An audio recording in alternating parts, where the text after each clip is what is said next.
November 5 ప్రేమ మరియు జ్ఞానం. చదవండి. కొరింథీలకు రాసిన మొదటి పత్రిక 8వ అధ్యాయం.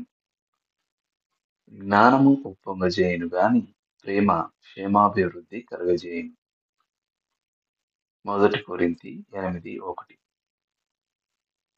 ప్రేమ లేని జ్ఞానం పశుత్వం, కానీ జ్ఞానం లేని ప్రేమ కపటత్వం అని బాగానే చెప్పారు.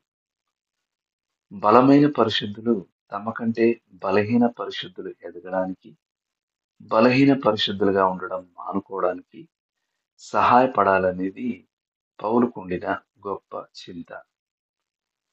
బలమైన క్రైస్తవులు అంటే నియమ నిబంధనల ప్రకారం జీవిస్తూ ఇతరులు క్రీస్తులో తమకున్న స్వాతంత్రాన్ని వినియోగించుకున్నప్పుడు అభ్యంతరపడేవారు అనే అబద్ధ భావన ఉన్నవారని కొంతమంది అనుకుంటారు.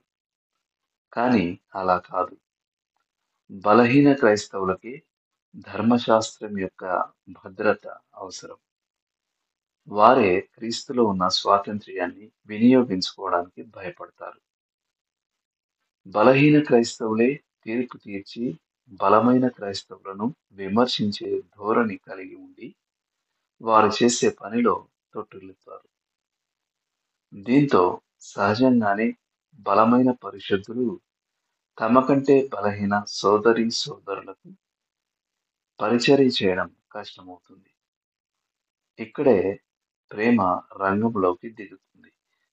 ఎందుకంటే ప్రేమ క్షేమాభివృద్ధిని కలుగజేస్తుంది మరియు ఇతరులకు మొదటి స్థానం ఇస్తుంది.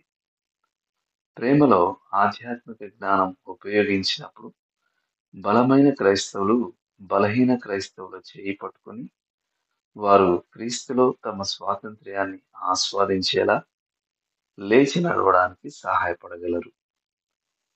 జ్ఞానానికి ప్రేమను కలపాలి. లేనట్లయితే పరిశుద్ధులు కూడా పెద్ద హృదయాలకు బదులు పెద్ద తలలు కలవారవుతారు.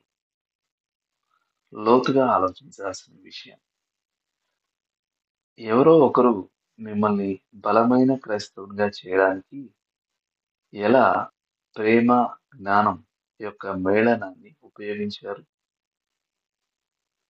దేవుడు మిమ్మల్ని దీవించును గాక. ఆమేన్.